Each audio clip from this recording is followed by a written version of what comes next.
Hi friends, आज मैं बात करूंगा आपसे बच्चों में मोटापा के बारे में।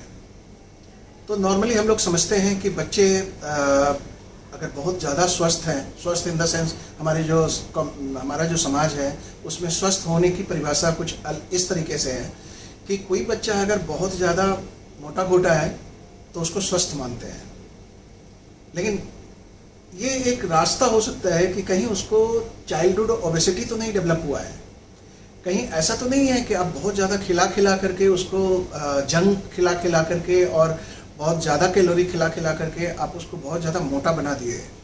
क्योंकि ये एक रास्ता है जहाँ से कि उसको आगे लाइफ स्टाइल डिजीज डेवलप होगा। खास करके लड़कियों में अगर आप देखो तो पीसीओडी की समस्या बहुत ही कॉमन समस्या है। आज के डेट में अगर आप देखो, आपके आसपास में जो भी 10 साल 12 साल की जो बच्ची है अगर मोटी है, उसके पेरेंट्स से पूछो क्या इसको पीरियड होता है सही समय पे या फिर आया है कि नहीं। मैक्सिमम लोगों का आंसर होगा कि पीरियड तो आ गया है, लेकिन क्या है ना, रेगुलर नहीं है, आता है जाता है, आता है जाता है। तो इस बच्चों में मोटापा से निपटने के लिए कुछ बातों का ख्याल रखना बहुत ज़रूरी है, जिसमें सबसे ज़्यादा इम्पॉर्टेंट अगर है तो आज के डेट में अगर आप देखेंगे तो मदर फादर बैठ के टीवी देखते हैं, मोबाइल देखते हैं, साथ में चिप्स का पैकेट खोल लिए या कोई भी एडिबल्स साथ में ले लिए और खा रहे हैं। नॉर्मली होता है कि जब हम कुछ देखते हुए कुछ खाते हैं तो कितना अमाउंट में खाए वो पता नहीं चलता है।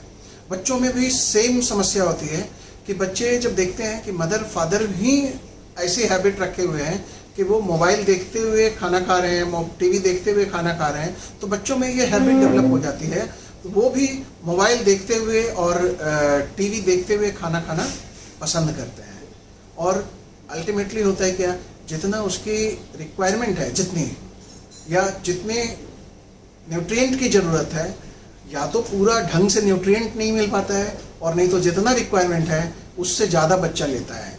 अल्टीमेटली थोड़ा कैलोरी प्लस होते एक टाइम ऐसा आता है जहाँ पर कि बच्चा जो है ना वो काफ़ी हैवी कैलोरी प्लस हो जाता है उसमें, और धीरे धीरे बच्चे जो है ना वो फैट जमा करने लग जाते हैं। एक बार जहाँ बच्चों में फैट जमा होना शुरू हुआ तो फिर क्या होगा, बच्चों में अगर एक बार फैट जमा होना शुरू हुआ तो फिर इंसुलिन रेजिस्टेंस डेवलप होगा। लड़कियों में जनरली पीसीओडी होता है, पॉलीसिस्टिक ओवेरियन डिजीज जिसको बोलते हैं, और लड़कों में जनरली पेट निकल जाता है, थाइस मोटे हो जाते हैं, तो बटक मोटा हो जाता है, चेहरा फूल जाता है। और कुछ दिन आगे बढ़ते जब वो प्यूबर्टी में पहुंचता है या जब वो अपने एडल्टहुड में पहुंचता है तो पता चला कि उसको 27 साल में 26 साल में उसको डायबिटीज़ की बीमारी हो गई। तो अगर आप बचपन से ही इस चीज़ को चेक करके रखते हो, बचपन से ही इस चीज़ को समझ के रखते हो, तो मुझे लगता है कि मेरा अपना मानना है कि ऐसी कोई बीमारी नहीं है जिसको कि आप ठीक नहीं कर सकते हो। लाइफ स्टाइल डिजीज़ की बीमारी की बात मैं बोल रहा हूँ।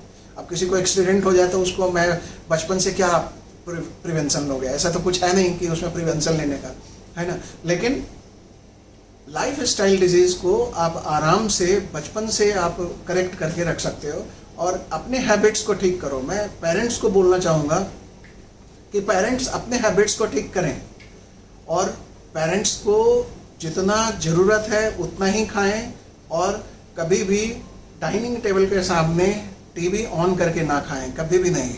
अगर आप डाइनिंग टेबल के सामने टीवी ऑन करके खा रहे हैं तो इसका सीधा मतलब है कि आप ज़्यादा कैलोरी लेंगे, और ऐसी ही हैबिट आपके बच्चों में भी डेवलप होगी।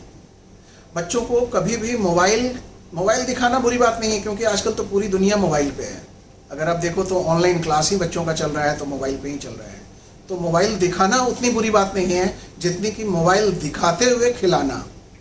तो पहले तो कैलोरी फिक्स करो कि कितना चाहिए, और क्वांटिटी फिक्स करो कि कौन सा आइटम आप कितना। जंक भी थोड़ा बहुत बच्चे तो मांगेंगे ही, पास्ता पिज़्ज़ा मांगेंगे, ज़रूर मांगेंगे, आप दो, लेकिन उसका एक लिमिट होना चाहिए। हाँ, कि 1 स्लाइस दे दिए तो जिससे कि बच्चे भी खुश, और वो जो एपेटाइट एक होता है ना, एपेटाइट, वो एपेटाइट उसका जो है ना वो किल हो जाता है कि हाँ चलो ठीक है, बच्चे को लगता है कि हाँ मुझे मिल गया, मामा पापा ने मुझे खिला दिया। लेकिन अगर आप पूरा पिज़्ज़ा दे रहे हो, अगर आप पूरा बर्गर दे रहे हो, तो ऐसे कंडीशन में एक कंडीशन डेवलप होगी फ्यूचर में जिसको कि मोटापा बोलते हैं, और इससे निपटना फिर बाद में जो है ना बहुत मुश्किल होता है। आप देखो जितने भी लोग हैं जो मोटे हैं, उनसे पूछो वो कितने बार वेट लॉस करने की कोशिश किए हैं, नहीं होता है, बहुत मुश्किल होता है खुद से करना।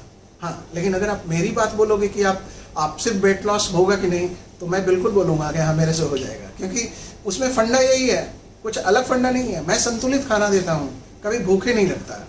अगर भूखे रखूँगा तो ऑब्वियसली आपका जो है ना वेट लॉस नहीं होगा।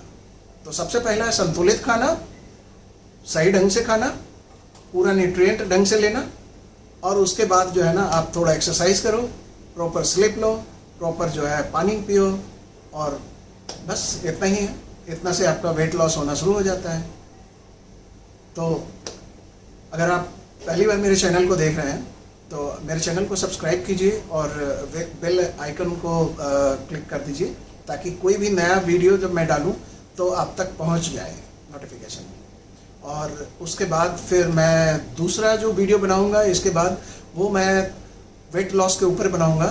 तो बहुत जल्द मैं आ रहा हूं वेट लॉस के वीडियो के साथ। धन्यवाद।